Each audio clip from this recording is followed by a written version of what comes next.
We're here at the Waterford Courthouse today, and we were here with a family who was supposed to be in court this morning at 10:30 a.m. That didn't happen. It was put off until 2 o'clock. There was a lot of support for the family here this morning, and it returned at about 1:30.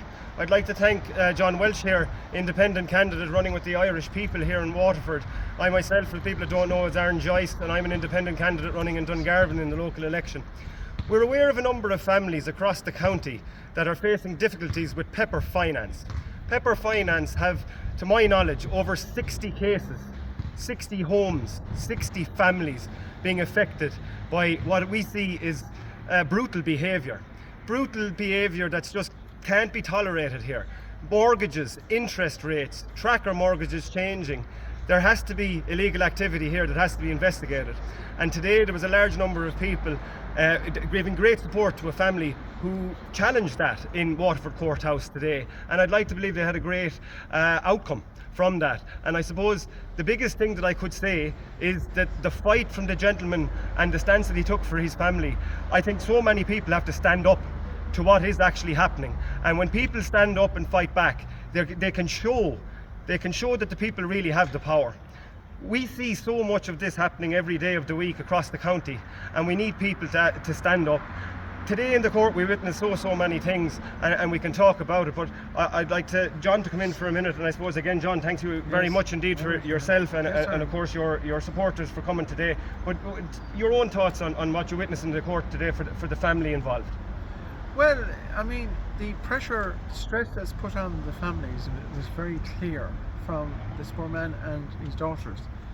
They have a lot of circumstances there which probably we don't know about in terms of the pressure they're under. But they need to get justice, and at least they have time now to prepare for next September, and I think possibly the case will come up just before Christmas. So we wish them well and hope that they'll have success, because it's supposed to be about justice. It's not supposed to be about rogue vulture fund companies exploiting people and using the courts to steal from them, basically, to steal their property, So we in Ireland, our grandfathers, great grandfathers, fathers, and so on fought for this country. And I was up in Solihull Beg yesterday, which was the start of the War of Independence. And you think of those men who went out and fought for the country. And what would they say now if they saw the state of it? We have to, I was asked why am I standing? Well, I said, when I look at the ballot paper, there's nobody I can vote for. At least if I put myself forward, I can vote for myself.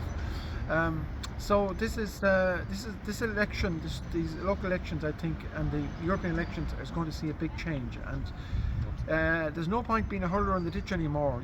If you're going to win the match, you have to go out in the field and win the game. So that's it.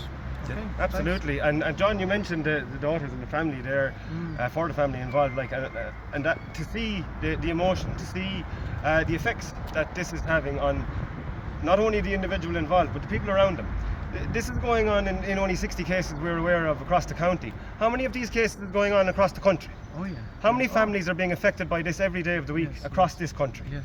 And to watch that gentleman, the way that he operated inside in that court today, I could only take my hat off to him. There has to be more people that will stand up and actually take on these guys. To listen to the emotion that's been attached to this family and what they've gone through for over 14 years now, I believe. Yes. When's enough? Yes. When are we going to start investigating these people? How in the name of God, I was discussing with a gentleman last night that we just say, for instance, that if I owed somebody 20,000 euros and then all of a sudden a different person comes to me and says, you don't owe that person 20,000 anymore, but you owe me now 30. That's fraudulent behaviour. Yes. There's documents being transferred here, and nobody knows where they are.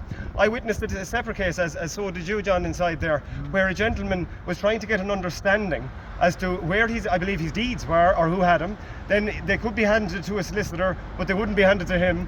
And then also he was just trying to get information regarding, I believe, why his mortgage had changed from a variable and tracker, I believe, John, wasn't it? Oh yes.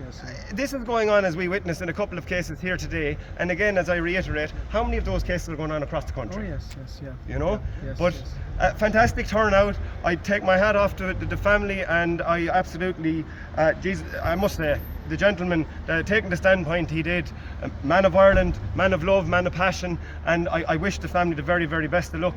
And I certainly will be returning, as John said. We believe the case may be at some time in September, and we will certainly be returning to support again. And I'm sure you will yourself, John.